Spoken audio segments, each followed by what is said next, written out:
Hola, mi nombre es Luis Fernando Acosta. En este momento vamos a exponerle, juntamente con mi equipo de trabajo, lo que es la ponderación de bienes.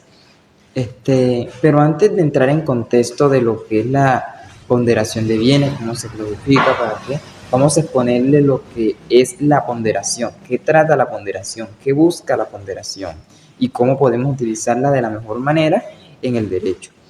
Principalmente sabemos que la ponderación es un método de interpretación constitucional dirigido esencialmente a la resolución de conflictos. Para que me entiendan un poco mejor, la ponderación es la que se encarga o es la clave para la interpretación constitucional en derechos positivos o en derechos esenciales, como también en principios, ya que esta es la que se encarga de medir y de dar contrapeso a los principios expuestos en juego. Y como la ponderación es la que se encarga de medir y dar contrapeso a los principios, entonces esta nos presenta una técnica que nos permite optimizar, a diferencia de otras técnicas de resolución de conflictos, que nos da una jerarquía y una priorización que nos dice qué regla o qué principio puede prevalecer sobre otra, mientras que la ponderación es la que despliega la máxima eficacia en las mismas. La ponderación en los bienes. ¿Qué es la ponderación en los bienes? Bueno, la ponderación en los bienes es un procedimiento que se utiliza para resolver conflictos entre el valor de un bien y el valor de otro bien, ¿sí? Esta técnica lo que busca es saber qué valor vale más, qué bien es más importante en los casos concretos, en casos determinados.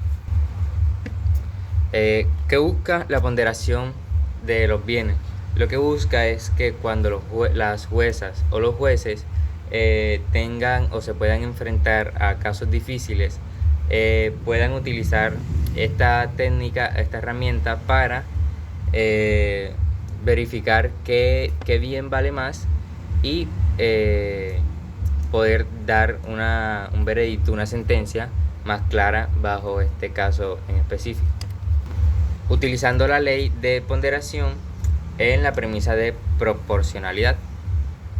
La ponderación según Robert Alexy. La teoría formulada por Robert Alexy sobre la ley de la ponderación expone que los derechos fundamentales o constitucionales son principios. Esto implica que su cumplimiento no es absoluto, sino que están sujetos a las condiciones de hecho y de derecho conforme cada caso. Por lo tanto, los nombra mandatos de optimización. En tantos mandatos, los derechos fundamentales se ejercen en la mayor posibilidad que las circunstancias lo permitan, situación que se justifica a partir de un ejercicio argumentativo basado en la razón. Para ello, el jurista alemán propone utilizar el principio de proporcionalidad y la fórmula de peso. Explica que al haber dos principios en tensión, se tendrá que preferir uno con un escrutinio razonado, sin que ello signifique la invalidación del otro, y aclara que este ejercicio solo debe realizarse cuando necesariamente un principio deba superar al otro, en cuyos supuestos se asignen pesos a cada mandato, con el fin de evaluar sus dimensiones de aplicación. Esta técnica argumentativa advierte a los jueces que puedan enfrentarse a casos difíciles en los que se presenten la tasación de derechos, debiendo acudir a la ley de la ponderación bajo la premisa de la proporcionalidad. El principio de la proporcionalidad comprende tres subprincipios. El primero, el de la adecuación, el cual implica que la preferencia de un derecho debe abandonar el cumplimiento de otro derecho o de un bien constitucionalmente protegido. El segundo, el de la necesidad, que apunta a que la elección de un principio es lo más beneficioso o menos lesivo de todas las posibilidades. Y el tercero, el principio de proporcionalidad, mismo que justifica en un sentido estricto la preferencia de un derecho, porque su grado de importancia es tal que al elegirse se subsana el cumplimiento del otro. En cuanto al tercer subprincipio, este se integra de tres componentes, que son la ley de la ponderación, la fórmula del peso y las cargas de argumentación. La ley de la ponderación hace referencia al ejercicio de proporcionalidad como tal, es decir, acredita el grado de satisfacción de un principio es mayor que el grado de afectación del otro. Esta ley presenta variables que son el grado de afectación de los principios, el peso de estos y la certeza de las apreciaciones fácticas. Para la fórmula del peso, Alexis propone un modelo de 3 intensidades a las cuales se les asigna un valor numérico, el valor abstracto del principio y el grado de afectación. Los presenta con niveles de leve, medio y grave, mientras que a las condiciones de hecho, cuando el modelo triádico, valor abstracto, grado de afectación y condiciones de hecho o fiabilidad fáctica, se le asigna su valor numérico y se pondera, da como resultado un cociente que apoya la elección de un principio conforme a mayor grado numérico.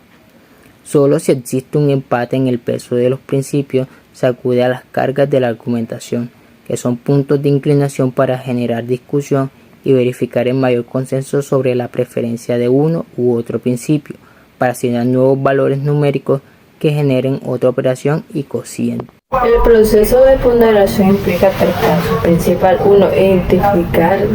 Identificación de los bienes. En primer lugar, es necesario identificar los bienes que están en juego en una situación determinada. Estos bienes pueden ser valores como la libertad, la justicia, la igualdad, la seguridad, la salud y el bienestar, entre otros tipos. Segundo, establecimiento de criterios. Una vez identificados los bienes, es necesario establecer criterios que permitan compararlos entre sí. Estos criterios pueden ser cualitativos, por ejemplo, el número de personas afectadas por una determinada situación, o cualitativos, por ejemplo, la intensidad de un valor en una situación determinada o en otras. Tercer paso, ponderación. Finalmente, realiza la ponderación dichamente dicha ya, es decir, que se comparan los dos diferentes bienes y se establece cuál de ellos es más importante en una situación determinada ya. El pensamiento político ha hecho importantes contribuciones al procedimiento de la ponderación de bienes, en particular en lo que se refiere a la identificación de los bienes en el juego y en el establecimiento de criterios para compararlos entre sí. Los principales aportes de la filosofía política están en el procedimiento. Primero, identificación de bienes. El pensamiento político ha contribuido a la identificación de diferentes bienes que pueden estar en juego en una situación determinada, como la libertad, la igualdad, la seguridad, la justicia, el bienestar, entre otras cosas. La identificación es fundamental para poder comparar los diferentes bienes y establecer cuál de ellos es más importante en una situación determinada. Segundo, establecimiento de criterios. La filosofía política también ha contribuido al establecimiento de criterios para comparar los diferentes bienes. Por ejemplo, la teoría del gobierno de Aristóteles establece criterios para comparar las diferentes formas de gobierno, mientras que la teoría de los derechos de Locke establece criterios para comparar los diferentes derechos individuales como son otros bienes. Tercero, combinación de bienes. La ponderación de bienes puede implicar puede combinar los diferentes bienes en situación determinada. El pensamiento político ha aportado enfoques para combinar los bienes, como el enfoque utilitarista, que busca minimizar la facilidad o el bienestar general, en el enfoque de los que buscan proteger los derechos individuales, incluso a costa de estos bienes.